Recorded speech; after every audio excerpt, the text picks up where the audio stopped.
Okay, so the problem here is to find the fourth roots of this complex number shown right here.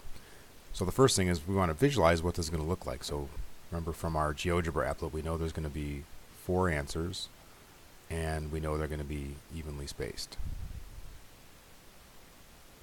So how do we attack this? Well, we know that finding roots, working with things in polar form, makes the problem much simpler. So the first order of business here is to convert this complex number into polar form. So let's just make a little picture, see what that's going to look like.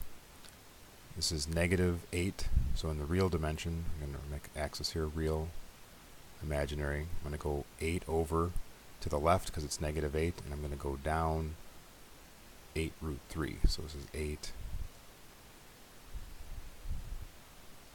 That's the complex number we're looking for. This is 8 root 3. And you should see this as a 30, 60, 90 triangle. This angle here is the 60 degrees. So this is 180 here plus 60. And so our cis form of this number, and then the pattern here is this will be 16 because it's 2 times the shortest side. So the cis form of our number is going to be 16 cis 240. Now I just reasoned this one out, but I guess if you wanted to use the conversion toolkit to figure out the number, we could have done that as well. And that conversion toolkit then, if we just wanted to find the radius, we could have used r is going to equal the square root of a squared, which is 8, plus 8 root 3 squared, which is b. And r, if we go through the math there, we would have gotten 16. And then to find theta, we could just do arctan of y over x, or really of b over a in this case, because that's the imaginary over the real, which is y over x. And that's going to equal arctan of -8 root 3 over -8. And if we go either look on a unit circle or punch that in the calculator, we're going to get 60 degrees. Remember this, when you go from rectangular to polar, you have to use your brain. We know we're in the 3rd quadrant. This is a 1st quadrant angle, so we actually have to add 180 to that to get the right answer. So drawing the sketch probably was helpful here, regardless of how we approach this. So 240 degrees. So here we see r is 16 and theta is 240, which is the same as the cis form we found there.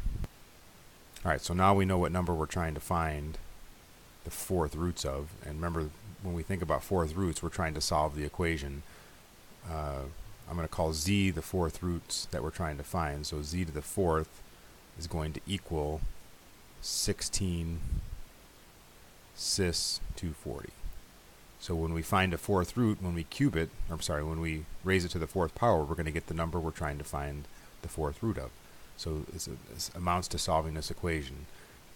And the key step here is to rewrite z in a more useful form to help find these pieces. So the first thing we're going to do is we're going to think about z, which is the root, being in cis form, r cis theta.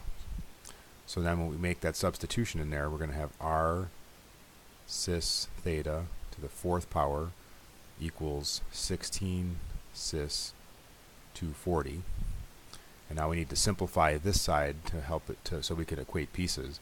And remember, we're basically multiplying a complex number by itself 4 times. When we do that, we multiply radii, so r times r times r times r 4 times is going to give us r cubed, r to the 4th power. And when we multiply this 4 times, we're going to spin theta times theta 4 times. So we're really adding theta to itself 4 times. So we're going to get 4 theta there. And that's going to equal 16 cis 240.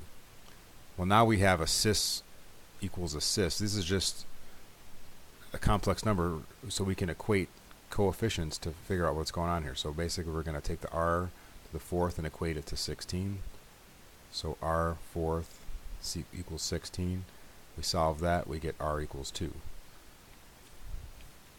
And then the 4 theta piece, we're going to say 4 theta equals 240. Now remember, when we know that cis means cosine plus I sine theta, well, theta, so this is the angle 4 theta, could be 240, but it could also be multiples of 360 without changing the answer, because we can spin a full time around the circle, and then the cosine of that angle and the sine of that angle will be the same number. So that's really what we're doing here. So it's 4 theta is going to equal 240, or some multiple of plus some multiple of 360, and then from there we're just going to divide through by 4 because we're trying to find theta here. So theta is going to equal 240 divided by 4, which is 60, plus a multiple of 360 divided by 4, plus multiples of 90. And from this we can find our roots. We know there's going to be 4 of them, and they're all the same distance away. So just from here we can write the answers to the problem. We're going to have the first one's is going to be 2 cis 60, 2 cis, now we're going to add 90 because remember we're thinking about multiples of 90 here, 150, 2 cis 240, and 2 cis 330. So those are the 4 roots in polar form.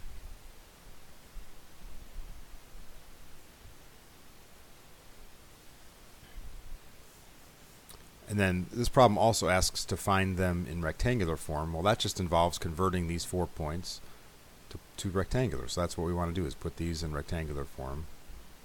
And there's really no quick way to do this other than really just use the conversion toolkit, or we could draw them out. So the first one, if we're going to draw out our 2 cis 60, excuse me, that's going to be 2 this way plus 60 degrees. Well, since it's a 30, 60, 90 triangle, we could just write the components here. We know that this angle's going, or this side's going to be root 3, this side's going to be 1, and so that first one converts to 1, the real dimension, plus root 3 I. So that's the first root. And then from there we can just, so that's how we could reason through the first one by drawing a picture. And I'll show you the second way with the second root here. We can actually just use the conversion toolkit, because we know that A is going to be R, this is the real component, which is the x dimension, is going to be R cosine theta, and B will always be R sine theta. This is the same conversion toolkit that we used from polar coordinates, except then we used x and y. So this should be familiar, but then if we go ahead and use 2 cis 150, sorry, actually I messed this up here. This is x and this is y. Sorry about that. We would, so we're not even using these parts right now. That's just from polar coordinates. Really, this is the real coordinate, B is the rectangular coordinate, because remember we're writing these in the form A plus BI. So R cosine theta for the second one, remember we're doing the second one here, is going to be 2 cosine 150. B is going to be 2 sine 150, which simplifies to A is just going to be 2 times cosine of 150 is negative root 3 over 2. So that's going to simplify to negative root 3. And then B will just equal 2 times the sine of 150, which is 1/2, which equals 1. Now we have our components. So the second real root, or second complex fourth root, will be negative root 3, which is the real component, plus I. So here's the second one, here's the first one, and now I've shown you the technique, the 2 different techniques to draw it out or use the conversion toolkit. So I'm not going to really do these last 2 here, but the 2 cis 240 is the one that becomes negative 1 plus negative root 3 I. Sorry, that really got messy there. and this one becomes root 3 minus I. So there we have the